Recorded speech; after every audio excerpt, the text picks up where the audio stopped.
আজ আমি ছোট্ট একটা গল্প বলবো। গল্পটি হচ্ছে তিন বন্ধুর নাম হচ্ছে বিশ্বাস, জ্ঞান এবং সম্পদ। এরা অনেক ঘনিষ্ঠ বন্ধু ছিল এবং একসাথে থাকতো। একবার এমন একটা পরিস্থিতি হলো যে তিনজনকে একজন থেকে আরেকজনকে আলাদা হতে হবে। যেহেতু এরা খুবই ঘনিষ্ঠ বন্ধু ছিল, কেউ চাচ্ছিল না একে অপরের থেকে আলাদা হতে, কিন্তু পরিস্থিতির শিকার আলাদা তো হতেই হবে। তো আলাদা হওয়ার ঠিক আগ মুহূর্তে একে অপরকে প্রশ্ন করলো যে আমরা এরপর কোথায় মিলিত হব। তো তখন জ্ঞান বলল, তুমি আমাকে মসজিদে, মন্দিরে বা বিদ্যালয়ে পাবে। এরপর সম্পদ বলল, তুমি আমাকে ধনীদের কাছে পাবে।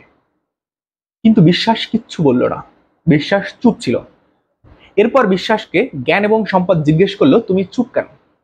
বিশ্বাস তখন বলল, আমি যদি একবার চলে যাই, তোমরা আর আমাকে কোনোদিন পাবে না। তো এই গল্পটি থেকে আমরা কি শিখতে পারি? এটা মোরাল অফ দ্য স্টোরি কি?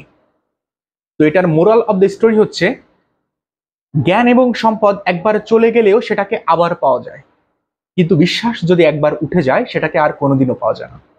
তো বন্ধুরা, প্রিয় মানুষদের বিশ্বাস কোনোদিনও নষ্ট করবেন না। সবাই ভালো থাকবেন।